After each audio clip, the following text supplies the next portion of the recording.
bombastic side eye, criminal offensive side eye. Tapi bohong.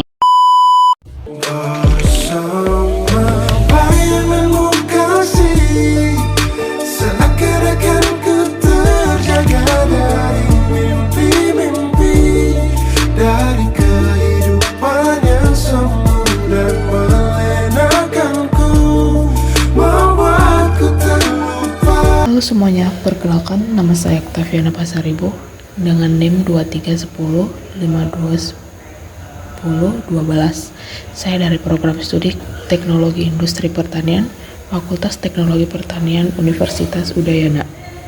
Nah, di video kali ini saya akan membahas analisis rancangan acak lengkap faktorial menggunakan Excel, di mana kasus yang saya ambil yaitu mengenai bagaimana kita mengetahui pengaruh suhu proses dan waktu proses penyenggaraian terhadap kafein kopi, di mana suhu proses memiliki 3 taraf yang berbeda dan waktu proses memiliki 2 taraf yang berbeda.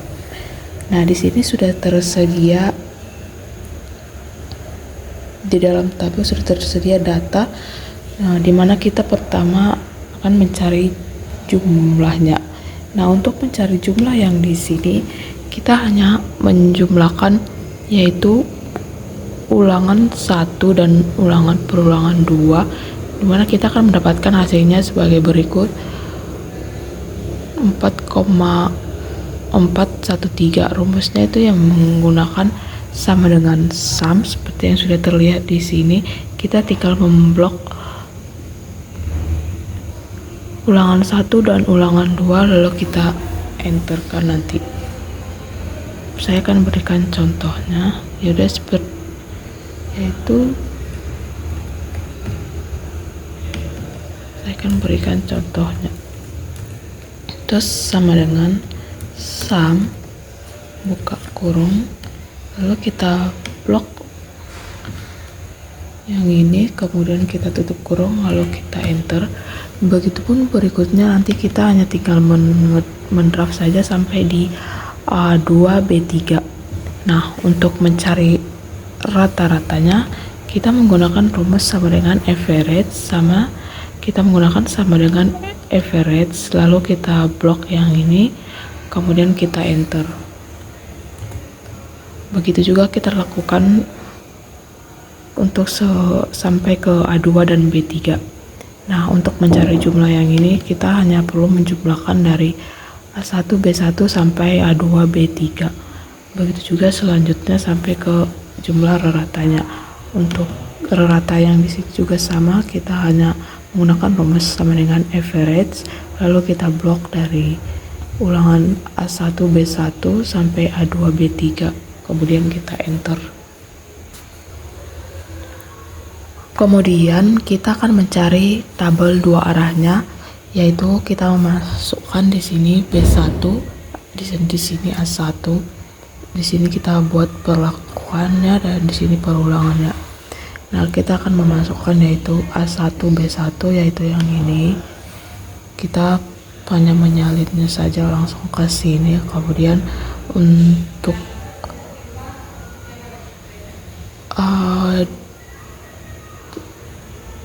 yang ini baru langsung kita masukkan yang ini. Ini adalah untuk A1 B1 yaitu yang ulangan 1 dan ulangan 2. Begitu juga kita lakukan seterusnya sampai ke sini. Nah, untuk mencari jumlahnya kita menggunakan rumus sama dengan sum lalu kita blok dari sini sampai ke sini dari seluruh selnya, kemudian kita enter, akan didapat hasilnya seperti ini. Begitu juga dengan kesini sudah bisa dilihat dari rumusnya di sini juga untuk reratanya. Nah, untuk reratanya kita mencarinya dengan cara sama dengan dari jumlah seluruh datanya kita bagikan 6. Kenapa dibagikan 6? Karena jumlah datanya di sini tuh ada 6. Begitu juga sampai ke seterusnya. Nah, setelah itu kita akan mencari tabel ANOVA-nya. Tapi sebelum kita mencari tabel ANOVA-nya, kita harus mencari nilai FK-nya terlebih dahulu atau faktor koreksinya, yang dimana kita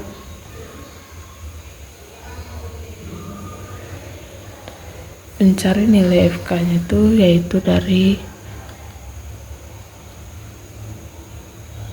jumlah, kita masukkan jumlah dari seluruh datanya, kita pangkatkan 2 lalu kita bagikan dengan 12, maka akan didapat hasilnya sebagai berikut. Nah, kemudian ini merupakan untuk mencari tabel ANOVA-nya, kita bisa dicari dengan cara manual, namun ada cara yang lebih simpel agar kita dapat dengan mudah untuk mendapatkannya, yaitu kita hanya menggunakan di bagian data, kita akan menuju ke data analisis, kemudian kita mengklik ANOVA to factor with replication, lalu kita klik OK, kemudian kita input datanya yang ini, kita bloknya semuanya dari sini agar nanti tidak terjadi error. Kemudian untuk row-nya kita gunakan 2 karena kita menggunakan 2 kali perulangan.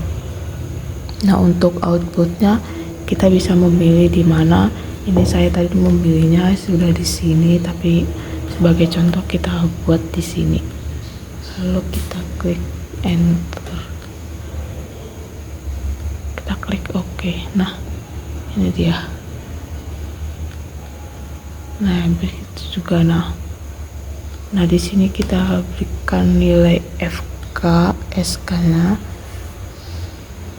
Bisa dilihat hasilnya sama. Nah, setelah itu kita akan mencari ke uji lanjutnya, yaitu interaksi. Untuk mengetahui apakah waktu dan suhu penyangraian memiliki pengaruh yang signifikan atau tidak, kita dapat mencarinya di uji lanjutnya. Nah, untuk uji lanjutnya itu kita hanya memindahkan rata dari sini ke sini dan kita urutkan dari terbesar ke terkecil. Nah, ini sudah berurut dari terbesar dan terkecil, lalu kita akan mencari selisihnya dari nilai yang terbesar dan terkecil. Begitu juga kita lakukan sampai ke yang terakhir. Bisa dilihat ini.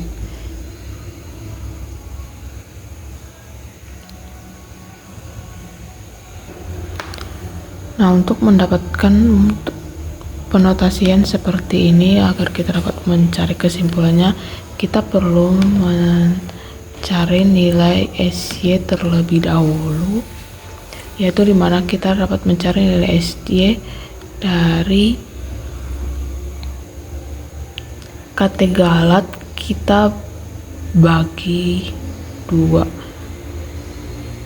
Jumlah dari Katenggalatnya kita bagikan 2, maka kan kita dapat hasilnya seperti berikut.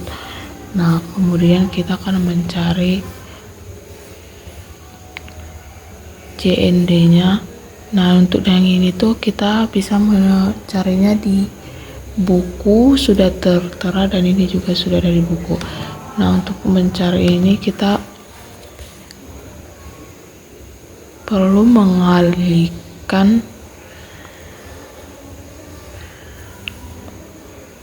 ini, kita kalikan dengan SY-nya, maka akan didapat hasilnya seperti berikut. Begitu juga kita lakukan sampai ke yang terakhir.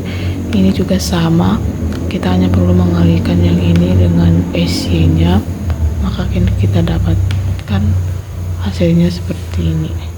Nah, untuk mencari ini kita menggunakan rumus sama dengan if, lalu kita cari apakah nilai dari ini lebih kecil dari ini, dan jika lebih kecil maka hasilnya akan menjadi NS atau non signifikan atau tidak berpengaruh nyata. Tapi jika nilai ini lebih kecil dari ini maka hasilnya akan berpengaruh nyata atau sangat berpengaruh nyata terhadap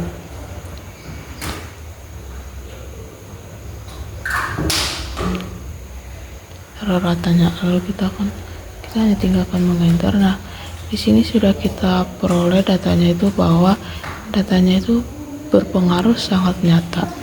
Jadi dapat disimpulkan bahwa perlakuan dengan suhu 190 derajat Celcius dengan waktu proses 10 menit akan menghasilkan kadar kafein yang lebih tinggi, dan lama waktu proses berpengaruh nyata dengan perlakuan.